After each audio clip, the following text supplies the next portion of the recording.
హిందూ పంచాంగం ప్రకారం శ్రావణ మాసంలో వచ్చే శుక్లపక్ష పంచమి తిథిని నాగపంచమిగా జరుపుకుంటారు. స్కంద పురాణంలో నాగపంచమి విశిష్టతను సాక్షాత్తు ఆ పరమశివుడే వివరించాడు. ఆదిశేషుని సేవకు సంతోషించిన శ్రీ మహావిష్ణువు ఓ వరం కోరుకోమంటే అందుకు శేషుడు తాము ఉద్భవించిన పంచమి రోజునాడు సృష్టిలోని మానవాళి అంతా సర్పపూజలు చేయాలని ప్రార్థించాడంట.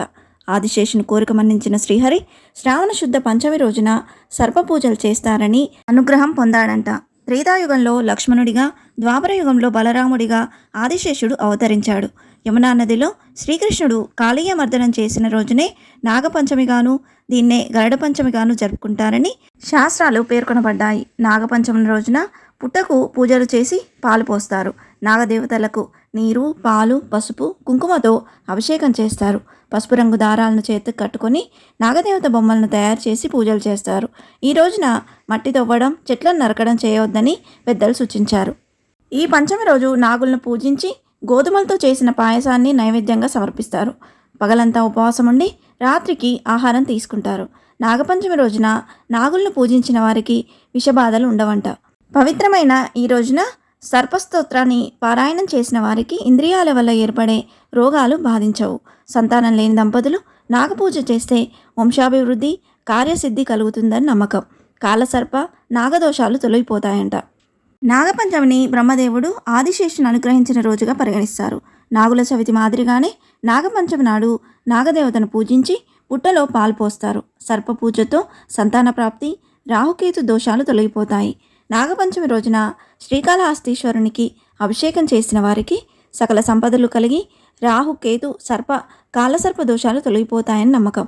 నాగపంచమి రోజు అనంత పద్మనాభ స్వామికి అభిషేకం, అలంకారాలు చేసిన వారికి ఈతి బాధలు తొలగి ఆర్థిక ఇబ్బందులు సమసిపోతాయని పెద్దలు చెప్తున్నారు. ఈ 2025 సంవత్సరం శ్రావణ మాసంలో నాగుల పంచమి ఎప్పుడొచ్చిందో ఇప్పుడు తెలుసుకుందాం.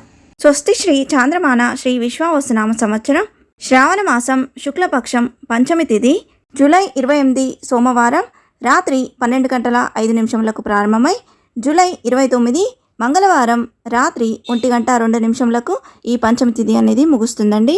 హిందూ పంచాంగం ప్రకారం సూర్యోదయానికి ఏ తిథి అయితే ఉంటుందో ఆ రోజు ఆ తిథిగా పరిగణిస్తాం కాబట్టి సూర్యోదయానికి శ్రావణ శుక్ల పంచమి తిథి 29వ తేదీన ఉన్నది కాబట్టి ఈ 2025 సంవత్సరం శ్రావణ మాసంలో నాగుల పంచమిని జూలై 29 మంగళవారం రోజు జరుపుకోనున్నాము. అలాగే ఈరోజు విశేషంగా శ్రావణ మంగళ గౌరి వ్రతాలను కూడా జరుపుకుంటారు. ఈరోజు పూజ చేసుకునేవారు పూజా సమయం అనేది జూలై 29 మంగళవారం ఉదయం 5:41 నుండి ఉదయం 8:23 వరకు ఉందండి. ఈలోపు పూజ ప్రారంభించుకుంటే మంచిది. ఈ సమయం వీలు కాని వారు ఈరోజు మధ్యాహ్నం 12 గంటల లోపుగా పూజ ముగించుకుంటే మంచిదండి. ఇంతే ఫ్రెండ్స్, ఈ వీడియో మీకు నచ్చిందని ఆశిస్తున్నాను. ఇలాంటి ఇంట్రెస్టింగ్ వీడియోస్ కోసం please subscribe my channel and press the bell icon. అలాగే లైక్ చేయండి, షేర్ చేయండి. మీకు ఏమైనా సందేహం ఉంటే నా కమెంట్ బాక్స్లో పోస్ట్ చేయండి. మరొక మంచి వీడియోతో మేము ముందుకు వస్తాను. అంతవరకు సెలవు. సర్వేజన సుఖినో భవంతు. స్వస్తి.